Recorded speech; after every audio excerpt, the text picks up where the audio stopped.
저도 포함이 되지만은 이 십자가는 그리 자유롭지가 않습니다. 그리고 십자가는 지금 우리가 살고 있는, 내가 살고 있는 지금 현대 개념에서 뭔가 지금 이렇게 막 내놓기는 부담이 되는 그런 주제입니다. 그러나 많은 그 묵상을 하는데 이 십자가로 계속 저를 기도 가운데 이끌어 갔고, 저는 성경 한 권을 가지고 계속 기도 가운데 성경 속에서 십자가를 추적하기 시작을 했습니다. 여러분, 시작은 무엇으로 시작합니까? 십자가는 미련한 것이다.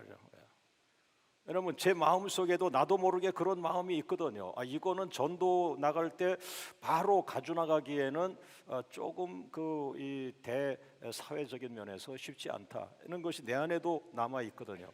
근데 그것이 바로 사람들이 말하는 그 십자가는 미련한 것이야. 지금 세월이 어떤 세월인데, 과학시대인데 지금도 그 십자가를 들고 얘기를 하느냐 할 수 있는 것이죠. 그러나 반대로 하나님은 천지를 창조하신 분인데, 하나님이 제안하신 방법인데 인간이 미련하다고 하고 있는 거죠. 여러분, 그럼 뒤집어서 말해가지고 훌륭한 현대 지도자들이 가지고 있는 그 수많은 세계적인 것들을 가지고 몇 명을 천국을 보냈습니까? 천국은 단 한 명도 보낼 수 없어요. 달나라 가려고 애를 쓰고 있지만 천국은 갈 수가 없어요. 여러분, 하나님은 천국을 가게 하는 이 십자가 복음을 전했는데 세상 사람들은 천국을 모르기 때문에 이 천국 복음을 미련한 것이라고 한 거거든요. 여러분, 천국은 죽어서 체험할 수 있는 그런 곳 아니겠습니까?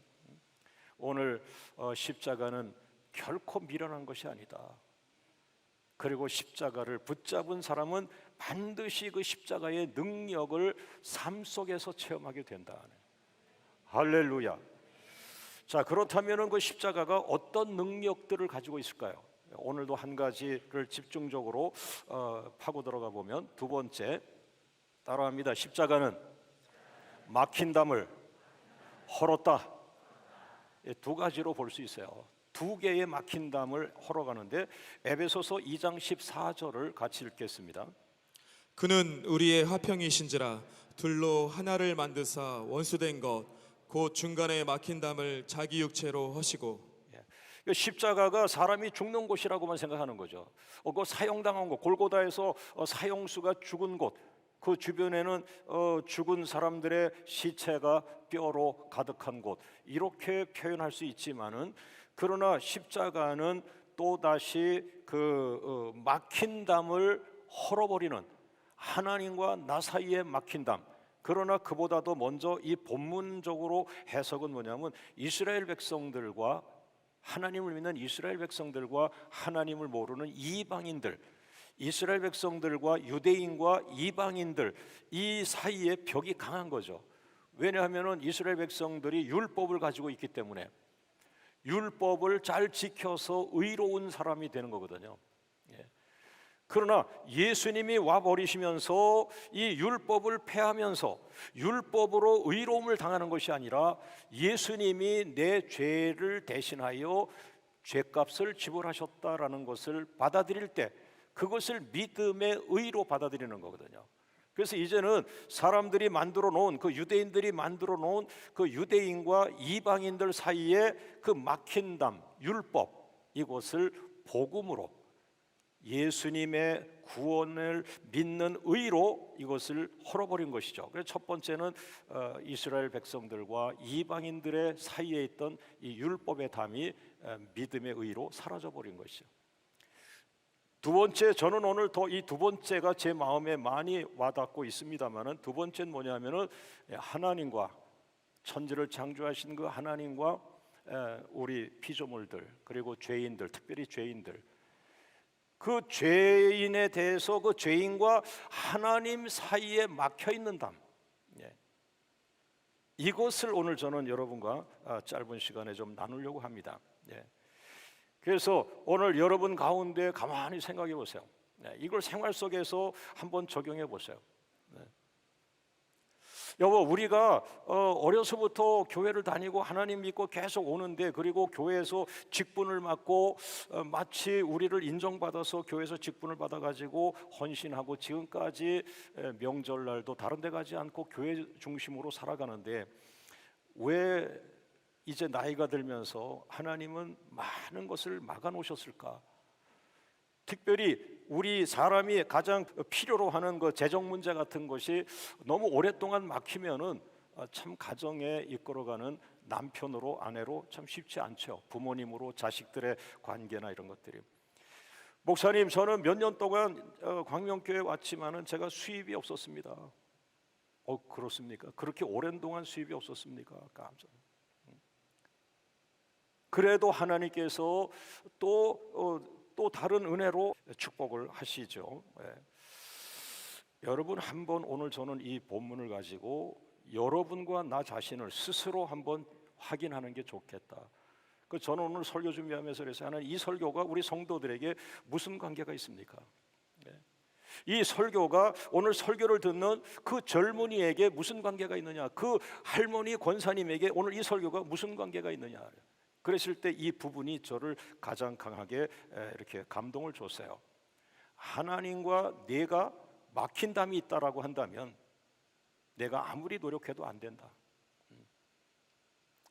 하나님, 내가 정치를 하고 싶어요. 내가 운동을 하고 싶어요. 내가 방향을 정해서 계속 가지만, 그러나 너를 창조한 분은 하나님이신데 하나님이 너를 그쪽으로 열어주지 않으면 그 길은 너만 혼자 힘든 것이다.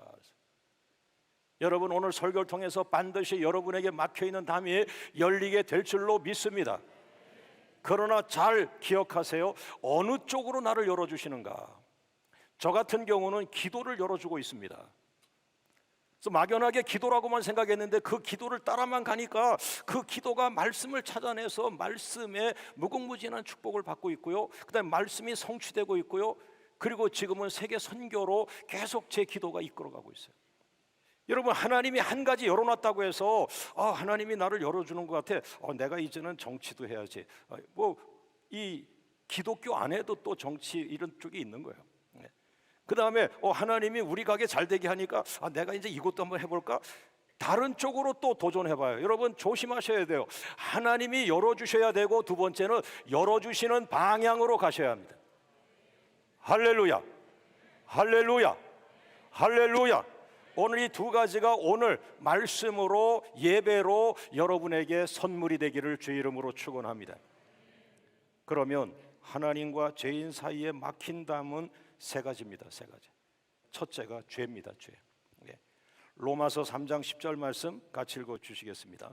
기록된 바 의인은 없나니 하나도 없으며. 죄 없는 사람은 이 세상에 없다는 거죠. 사람은 속여서 갈 수 있어요. 내가 거짓인데 속여가지고 거짓 결혼도 하더라고요. 이 사람이 잘못된 사람인데 거짓인데 그걸 모르고 동업을 해가지고 굉장히 많은 돈을 잃어버리기도 하더라고요. 그러나 사람에게는 통할지 몰라요. 여러분, 하나님에게는 가짜가 통하지 않습니다. 하나님은 우리 속을 들여다봅니다. 여러분이 아무리 하나님을 설득하고 거짓으로 하나님 앞에 나타나도 하나님은 너 안 돼, 내려와. 넌 내 안에 죄가 있어. 여러분, 우리의 복은 하나님으로부터 와야 돼요. 하나님에게서는 가장 겸손한 자를 원하시고 가장 정직한 자, 그리고 순결하고 청결한 자. 그래서 하나님이 주시는 복 가운데 가장 큰 복 중에 제가 하나 있는데, 그게 뭐예요? 긍휼의 복입니다. 여러분이 지금 가난하고 못 배우고 건강이 나쁘고 그건 중요하지 않아요. 하나님은 그 사람의 중심을 보고 긍휼을 베푸시는 거예요. 이 긍휼은 강과 같은 겁니다. 하나님의 사랑이 강처럼 막 흘러와서 나를 갖다가 막 뒤집어 씌우는 거예요. 할렐루야, 할렐루야. 여러분, 첫째가 죄입니다. 이 죄가 하나님으로부터 오는 복을 막고 있어요. 두 번째는 원수된 것입니다. 골로새서 1장 21절을 한번 읽어주세요. 전에 악한 행실로 멀리 떠나 마음으로 원수가 되었던 너희를. 여러분, 제가 목사인데 제가 하나님의 원수가 될까요? 될 수가 있습니다. 내 겉은 목사지만 내 속 하나님이 원하지 않는 것을 합니다. 주님이 원하지 않는 것을 내 마음에 결심하고 있습니다. 바로 네 마음속에 원수가 있다. 예. 자, 빌립보서 3장 18절에 사도 바울이 명확하게 말씀하고 있습니다. 한번 읽어주세요. 내가 여러 번 너희에게 말하였거니와 이제도 눈물을 흘리며 말하노니 여러 사람들이 그리스도의 십자가의 원수로 행하느니라.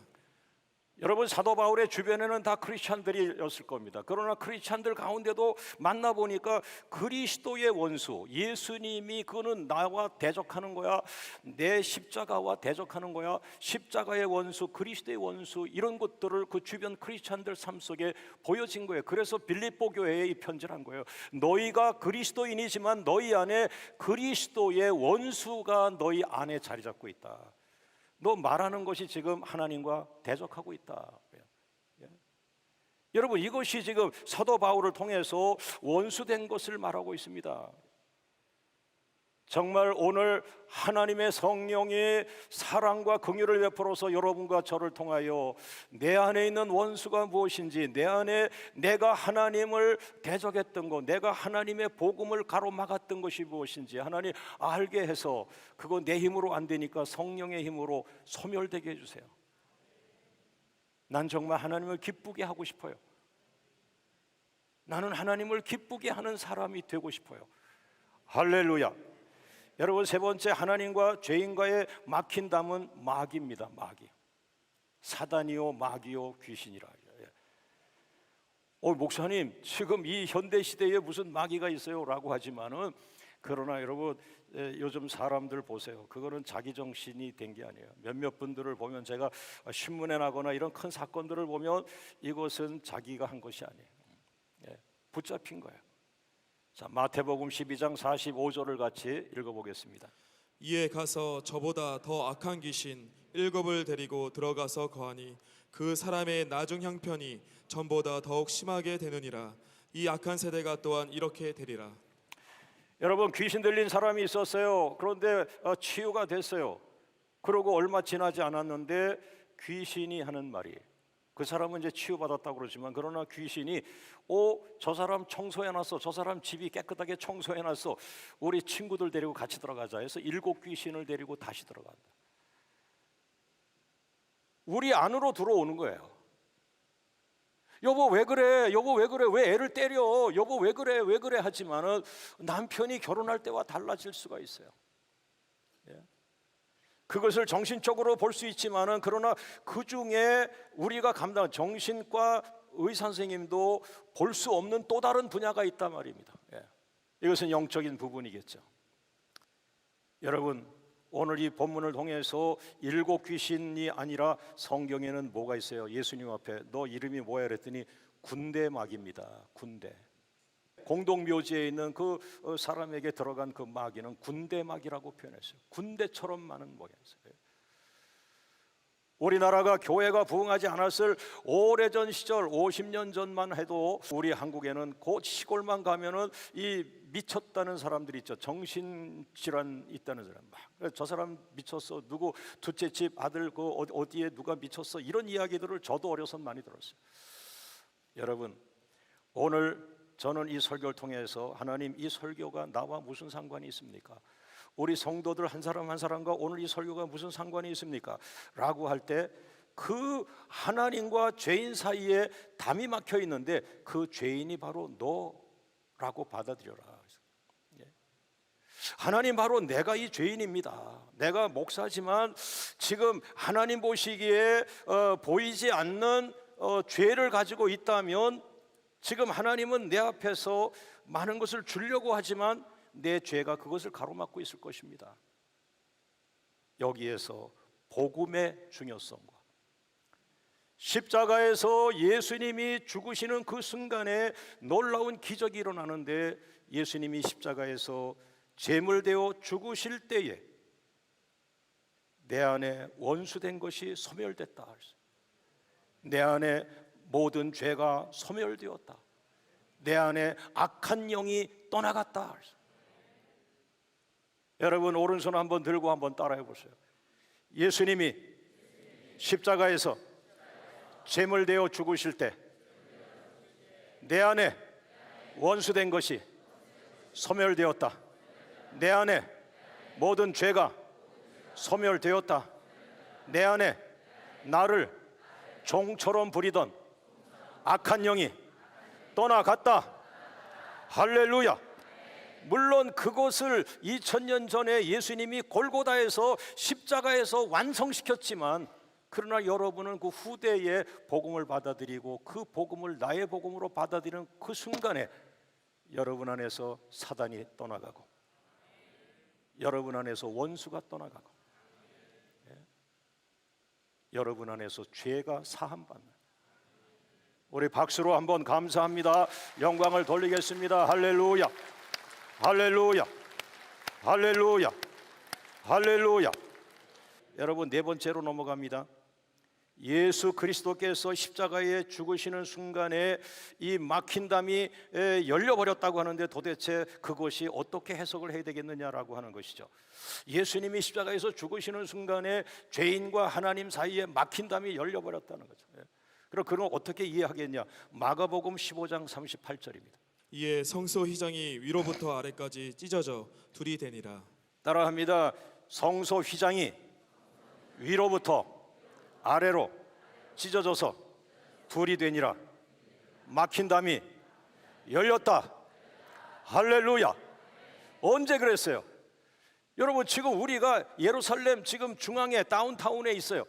그런데 저기 사형장, 예루살렘 저 너머 그 산 꼭대기에 골고다라고 하는 사형장이 있는데, 거기서 예수를 사형시킨다고 사람들이 로마 병사와 함께 지금 난리를 치고 있어요. 오후 12시가 되니까 벌써 이 날씨까지도 뭔가 꾸물꾸물하고 어두워지고, 그러면서 1시, 2시, 3시가 되면서 아주 이 날씨가 아주 어두워지면서, 그때의 3시에 예수님께서 육신을 가진 거로 십자가에서 힘들어 하시다가 물을 쏟고 피를 쏟고 다 고통 숨을 못 쉬면서 마지막 시간에 그 인성으로 고개가 떨어졌어요.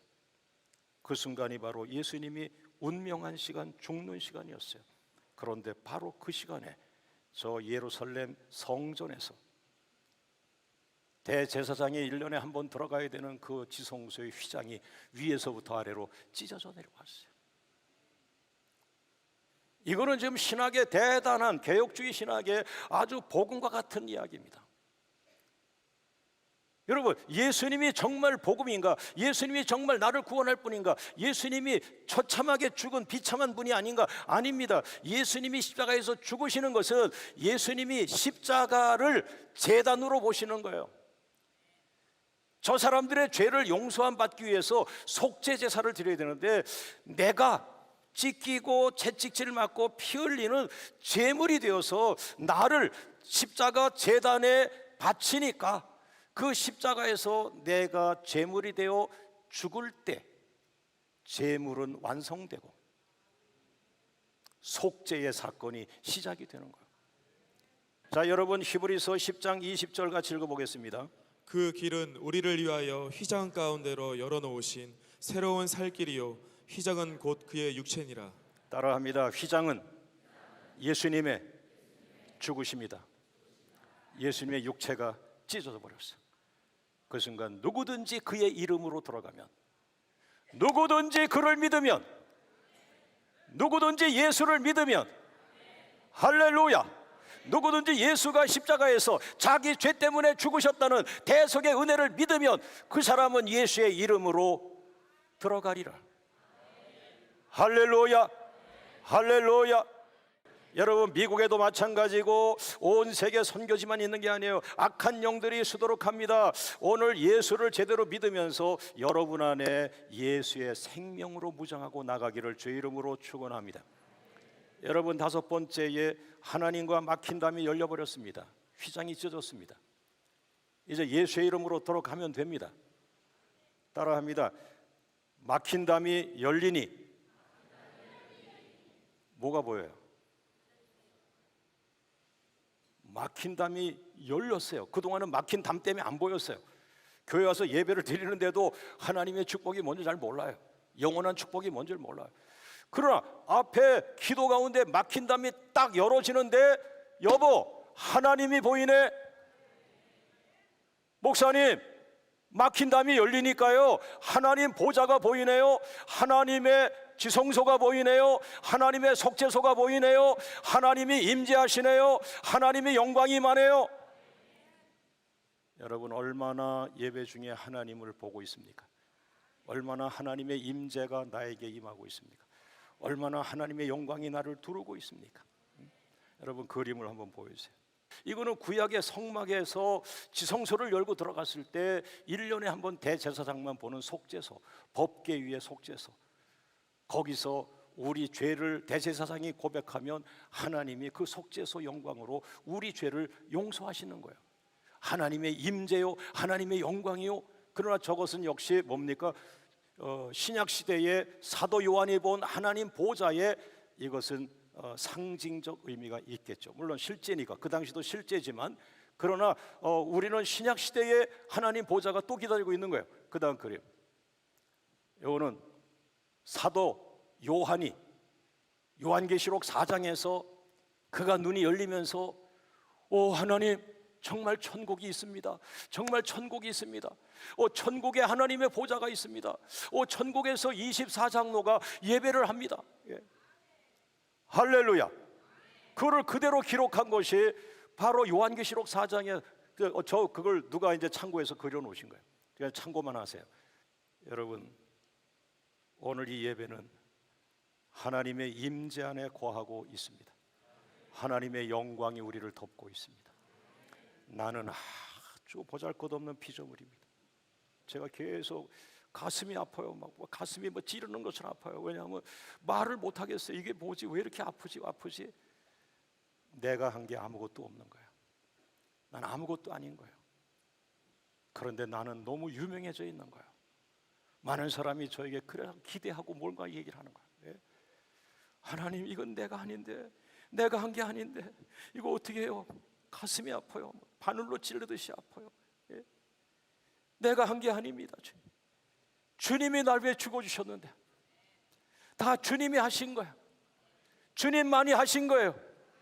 할렐루야, 할렐루야, 할렐루야. 그러면서 제가 더 은혜가 되었던 것은 뭐냐? 이 사도 요한이 천국 보좌의 예배를 기록하기 시작했는데, 요한계시록 4장 10절과 4장 11절에 제가 우리 광명교회 모습을 늘 기도하던 내용 중에 하나인데요, 24장로님이 계신데 그 장로님들이 그 하나님 보좌 앞에서 하나님을 찬양하는데, 자기들이 뭐 잘했으니까 이 상급을 받으시겠죠. 면류관을 벗어가지고 그 면류관을 하나님 앞에 올려드리는 그 장면이 바로 사도 요한의 눈에 들어온 거예요. 하나님, 우리 교회도 장로님들, 권사님들, 온 성도들이 잘 살아서 하나님으로부터 상급받고 면류관을 받아, 그러나 마지막 그 면류관을 하나님께 드리게 하옵소서. 이것이 우리 교회가 되게 해주세요. 예. 할렐루야, 할렐루야. 그런데 여기서 더 은혜가 되는 것은 뭡니까? 그 보좌 옆에서 수많은 천사들이 찬양을 하는데, 그 천사 찬양대 숫자가 요한계시록 5장 11절을 보세요. 몇 명인가요? 요한계시록 5장 11절 읽어주세요. 내가 또 보고 들음에 보좌와 생물들과 장로들을 둘러선 많은 천사의 음성이 있으니 그 수가 만만이요 천천이라. 어마어마한 거예요. 만만이요 천천이요. 굉장한 거예요. 그런데 잘 보세요. 그 많은 성가대가, 그 많은 천사 찬양대가 찬양한 가사가 뭡니까? 가사가 5장 12절, 요한계시록 5장 12절. 큰 음성으로 이르되 죽임을 당하신 어린 양은 능력과 부와 지혜와 힘과 존귀와 영광과 찬송을 받으시기에 합당하도다 하더라. 자, 오른손 들고 따라합니다. 죽임을 당하신 어린 양을 찬양합니다. 주님이 우리를 위해 죽어 주셨어. 우리를 위해 구원을 주셨어. 나를 위해 구원해 주셨어. 내가 한 것이 아니야.